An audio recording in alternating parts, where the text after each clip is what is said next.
Привет, друзья! Коротенькое видео об одном небольшом нюансе при ремонте шуруповерта Кедр. Принесли на ремонт шуруповерт. С одной стороны, ничего такого сложного здесь нет. Нужно просто поменять элементы, так как аккумуляторы не работают. Но есть небольшая хитрость, которую китайцы запихали в свою BMS. Сейчас я ее покажу. Кто бы что ни говорил, это по-любому китайский инструмент, китайская разработка. Российский производитель просто берет и заказывает на заводе в Китае. Эту батарею я уже сделал, поменял здесь элементы на высокотоковые LG HG2 с емкостью в 3000 мАч.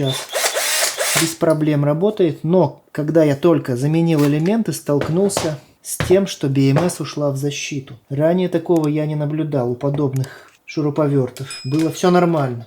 Этот аккумулятор не работает. Он ушел в защиту по какой-то причине и не работает. Здесь вот есть два контакта на плате. Вот они вот здесь вот. Их нужно перемкнуть после замены элементов.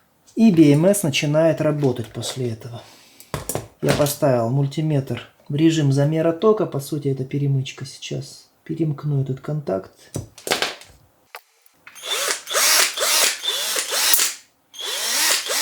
Все, BMS теперь опять работает. Такая вот небольшая хитрость, можно сказать, случайно я ее нашел. BMS была в защите, думал, что делать. Начал искать информацию, ничего не нашел по этой BMS. Когда начал прозванивать, здесь оказалось 4 целых там с копейками вольта. Я подумал, почему бы не замкнуть. Поставил мультиметр в режим измерения тока. На всякий случай, чтобы видеть, идет ли какой-то ток. Как вы видели, при замыкании шел небольшой ток. И теперь здесь менее 4 вольт. И теперь BMS работает без проблем. Вот такая вот хитрость. Я надеюсь, этот момент с этой BMS будет очень интересный. Заменить здесь элементы не составляет труда. Убираются перемычки, элементы демонтируются, ставятся новые, точной сваркой привариваются. Затем нужно будет здесь замкнуть перемычку, и BMS опять работает. Батарея в строю.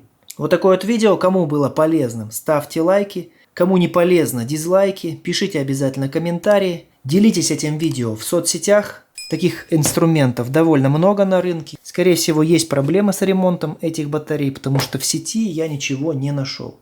Я считаю, что очень легко получилось докопаться до истины, в чем проблема. Поэтому решил обязательно поделиться этой информацией, так как она должна быть очень полезна. Спасибо за просмотр. Увидимся в следующих видео. Всем пока!